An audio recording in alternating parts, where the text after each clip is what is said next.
सोचो एक बैंक से करोड़ों रुपए चुराना, वो भी किसी लग्जरी के लिए नहीं बल्कि एक लॉटरी टिकट खरीदने के लिए। यह है सन 2007 में agricultural bank of China heist की अनबिलीवेबल सच्ची कहानी। Welcome to the second episode of heist tales.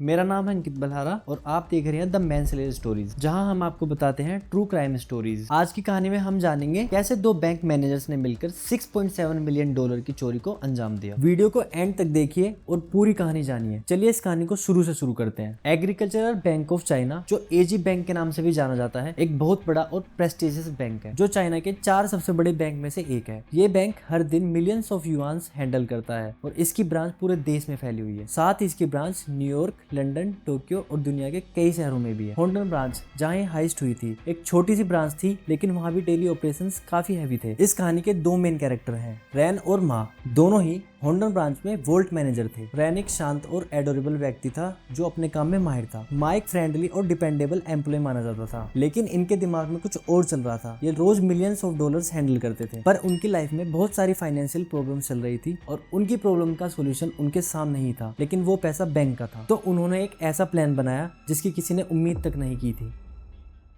10 अक्टूबर सन 2006, होंडन चाइना। रैन ने प्रिंटर रूम को चेक किया, फिर उसने कॉन्फ्रेंस रूम को देखा। सब जगह खाली थी, कोई परेशानी नहीं थी। फिर उसने वोल्ट में एंट्री की, जहां सब कुछ सही था और बैंक का सिक्योरिटी सिस्टम डाउन था। हर चीज उसके प्लान के मुताबिक थी। उसने पैसों की गिनती शुरू की, लेकिन अब उसे घबराहट होने लगी। उसने सारा कैश अपने डफल बैग के अंदर डाला और जल्दी ही वोल्ट से निकल गया। लेकिन उसे अभी भी संभलना था, वो खतरे से बाहर नहीं था। धीरे धीरे वह अपनी कार की तरफ बढ़ने लगा। तभी अचानक से टॉर्च चमकी। 2 सिक्योरिटी गार्ड्स ने उसे देख लिया था। उन्होंने उसके डफल बैग की तरफ देखा और पूछा, क्या उसने पैसे रख लिए? ये दोनों सिक्योरिटी गार्ड्स भी रैन के प्लान में शामिल थे। उसने कैश को कार में डंप किया और बैंक के अंदर चला गया, क्योंकि उसकी शिफ्ट खत्म होने में 1 घंटा बाकी। शिफ्ट खत्म होने के बाद वह बहुत खुश था, क्योंकि उसके पास 2 लाख युआन का कैश था, जो उस वक्त के हिसाब से लगभग 26,000 US डॉलर के बराबर था। लेकिन ये उसके प्लान का हिस्सा नहीं था। उस रात वह लॉटरी वेंडर के पास गया और वहां से बहुत सारी टिकट्स खरीदी। उसने पूरे होंडन सिटी में यही किया, अलग अलग वेंडर से बल्क में टिकट्स खरीदे। ये उसका प्लान था, चुराए हुए पैसों से लॉटरी टिकट्स खरीदना,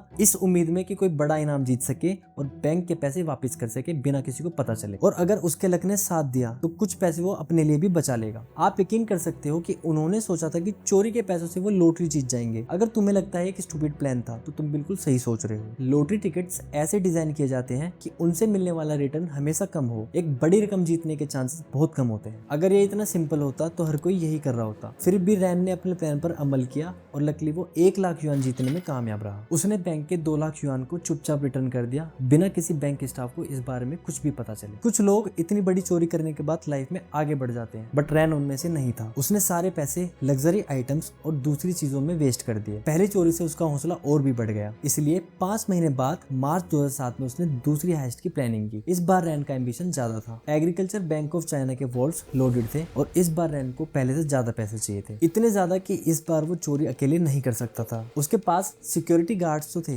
लेकिन उसको एक बैंक के अंदर का आदमी चाहिए था जो उसके साथ मिलकर पैसा मूव ऑन कर सके और उसके काम को स्टाफ से छुपाए। रैन ने सोचा, अगर उसने 50% पैसा वोल्ट से निकाल लिया तो सबको पता चल जाएगा। एक ही इंसान था जो उसमें उसकी मदद कर सकता था, माँ, जो दूसरा वोल्ट मैनेजर था। माँ भी अपनी लाइफ में पैसों को लेकर स्ट्रगल कर रहा था और इतनी बड़ी अपॉर्चुनिटी को देख के वो प्लान में शामिल हो गया। रैन और माँ ने मिलकर 50,000 युआन चुराए। ये उनके लिए एक आसान चोरी थी। इन पैसों से उन्होंने लॉटरी टिकट्स खरीदे, लेकिन सब कुछ हार गए। उन्होंने दोबारा रॉबरी की और फिर से हार गए। कुछ दिन बाद उन्होंने 20,000 युआन जीत लिए। ये चुराई हुई रकम का छोटा सा हिस्सा था। उनकी चोरी की अमाउंट 50,000 युआन से बढ़कर 1 मिलियन युआन, फिर 2 मिलियन युआन और ऐसे ही बढ़ती चली गई। रैन ने माँ से कहा, इस प्रॉब्लम का एक ही सोल्यूशन है, अगर वो एक बहुत बड़ी रकम जीत जाते हैं। लॉटरी टिकट्स की विनिंग अमाउंट मिलियंस में होते थे। रैन होप कर रहा था कि उसका लक एक बार फिर उसका साथ दे देगा और वो इस परेशानी से निकलने में कामयाब हो जाएंगे। उन्होंने फिर से बैंक से पैसे चुराए और लॉटरी टिकट्स खरीदने लगे। इस बार उन्होंने इतनी लॉटरी टिकट्स खरीदी कि होंडन सिटी ने रिकॉर्ड तोड़ लॉटरी टिकट सेल्स रिपोर्ट की। ऐसा लगा जैसे मार्केट में तूफान आ गया हो। उन्होंने सारी टिकट स्क्रैच करना शुरू किया और उनकी उंगलियां सूज गई, लेकिन इस बार भी वह कुछ नहीं जीत पाए। अब उन्होंने प्लान बनाया कि सिर्फ 50,000 युआन वर्थ की लॉटरी टिकट खरीदेंगे, क्योंकि उनकी विनिंग अमाउंट बहुत बड़ी थी। इस बार उन्होंने 18 मिलियन युआन चुराए और सब कुछ दांव पर लगा दिया। अगर वो जीत जाते तो बैंक की सारी अमाउंट रिटर्न कर देते और कुछ पैसे अपने लिए भी बचा लेते। अगर वो हार जाते तो उन्हें चाइना के लीगल सिस्टम का सामना करना पड़ता, जहाँ फाइनेंशियल फ्रॉड के लिए डेथ पेनल्टी पेनल्टी भी मिल सकती है। लेकिन उन्होंने ये चांस लिया और लॉटरी टिकट्स खरीदी। उन्होंने लॉटरी टिकट्स स्क्रैच करना शुरू किया। एक के बाद एक वह पहली और दूसरी लॉटरी हार गए, तीसरी लॉटरी भी हार गए। चौथी लॉटरी पे उन्होंने 98,000 युआन जीत लिए। रैन और माँ के मन में उम्मीद जगी कि वो एक बड़े अमाउंट जीत सकते हैं, लेकिन वो फिर से हर टिकट्स हारते गए। उनकी उंगलियों में से खून निकलने लगा, लेकिन वो स्क्रैच करते रहे। अब उनके सामने आखिरी टिकट थी, उन्होंने उसे स्क्रैच किया और वही हुआ जिसका डर था, वो आखिरी टिकट भी हार गई। रैन और माँ फिर से सारे पैसे हार चुके थे। दोनों की आंखों में आंसू थे, लेकिन उन्हें पता था कि बस अब एक ही ऑप्शन बचा है, चाइना से दूर चले जाना। उनके पास लास्ट रोबरी से कुछ अमाउंट बचा हुआ था। रैन ने माँ को 6 लाख युआन यानी $78,000 दिए। उन्होंने एक दूसरे को गले लगाया और प्रॉमिस किया कि वो दोबारा कभी नहीं मिलेंगे। उन दोनों ने मिलकर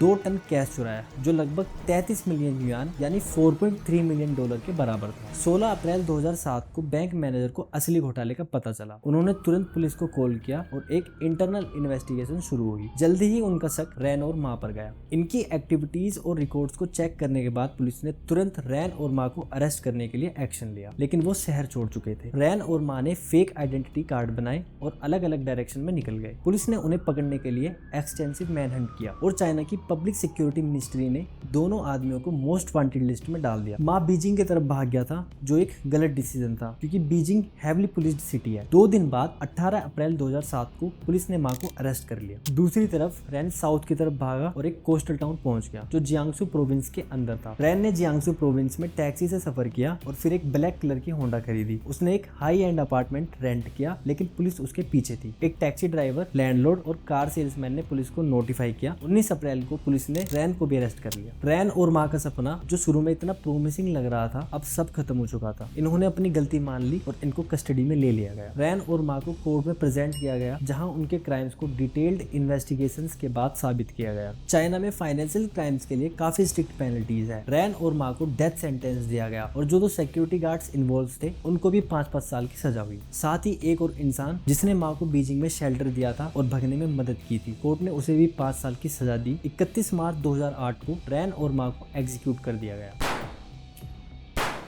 उन लोगों ने जिन्होंने पुलिस को नोटिफाई किया था, पुलिस ने उन्हें रैन को अरेस्ट कराने के लिए 2 लाख युआन का रिवॉर्ड दिया। होंडन बैंक ब्रांच के 5 एम्प्लॉयज को फायर किया गया, जिसमें वाइस प्रेसिडेंट भी शामिल था। पुलिस सिर्फ 5.5 मिलियन युआन रिकवर कर पाई, बाकी का पैसा इन दोनों ने गैम्बलिंग में गवा दिया। आपका क्या मानना है, क्या उनकी पनिशमेंट जस्टिफाइड थी? अपने विचार कमेंट्स में जरूर शेयर करें। अगर आपको ये कहानी इंटरेस्टिंग लगी और आप ऐसी और स्टोरी सुनना चाहते हैं तो इस वीडियो को लाइक करें और चैनल को अभी सब्सक्राइब करें और अपने दोस्तों के साथ भी शेयर करें। द मैंसले स्टोरीज में हम आपके लिए ऐसी ही और भी अमेजिंग स्टोरीज लेके आए। और अब नेक्स्ट वीडियो में ये देखें जिसमें हमने आपको अमेरिका के most famous serial killer John Wayne Gacy के बारे में बताया, जिसने 33 से ज्यादा बच्चों का मर्डर किया।